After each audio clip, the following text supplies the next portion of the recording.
Okay, this is the question that scares a lot of applicants. How do we talk about this? How do we answer it? What are your weaknesses? Okay, the first thing I want to say about this is that we do all have a weakness, maybe more than one, if we're honest with ourselves. Okay, what you need to do with this is think about your weakness, or a few of them, like we did with what are your strengths. Maybe there's a few things that you think I'm not so good at. This is a weak area. This is a weak area. Okay. Again, bring it down to just one or two. Okay. We don't want a long list for the same reason as the strengths. We don't want a long list. Okay. So just one or two weaknesses. Okay. The important thing to remember about this one, same as strengths, okay, is that we're also going to give an example in our answer. So we don't just want one word of what we think we're bad at, one word of an area that we are weak in. Okay, we want an example also to show how this has had an impact on something we've done. Particular projects, a particular job that you had, the position that you held. Most importantly, though, you are going to take that weakness and you're going to turn it into a positive. Okay, this is possible because when we accept that we have something that is wrong, something that we're not so good at, if we can learn from that, then we can turn it into a positive. Once you accept that you are not so good at something, this is a weak area, and you accept that, think of an example where it has had an impact on what you were doing, but let's turn it positive. Okay?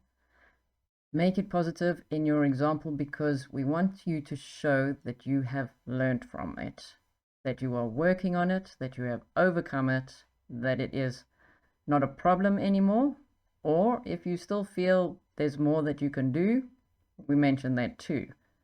But the fact that you are aware of it and working on it takes that weakness and makes it more positive, and it then becomes more of a strength. Because we're the sort of person, you are the sort of person who can see that there is a problem here and you are working on it.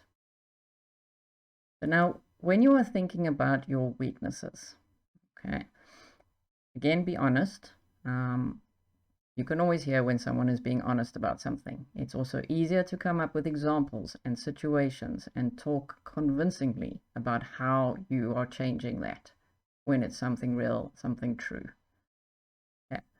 For example, I will tell you my weakness. I am stubborn. Okay. I don't like to ask for help. I like to do things by myself. Um, for me, it was a way that I worked very much in the past.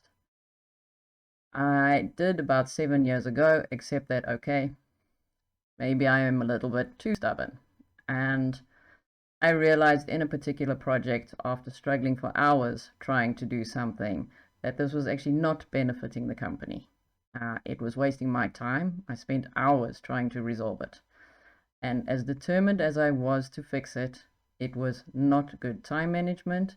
It was not a good use of my resources, and I needed to ask for help. So I did that, and I asked for help. And I got in someone else who was a specialist in a particular area, and the problem was resolved in an hour. So what I have learned is that I don't have to know everything. I don't have to be able to do everything. Some people are better than me at certain things. And recognizing that has taught me to use my time much better, much more efficiently, and obviously it benefits the company. I want you to think of something similar in your life. Okay, and like I did now, think of your weakness. Think of a situation where you really had a problem with it and how it impacted you, and how did you learn from it? How did you recognize that and you now don't do it again? We make that weakness go away. Okay, turn it into a positive. All right. So think about your weakness, relevant to the company, of course, and the position that you're applying for, and think about how you can turn it into a positive. And we can change this fear of our weaknesses into learning about ourselves and change it into growth, something positive.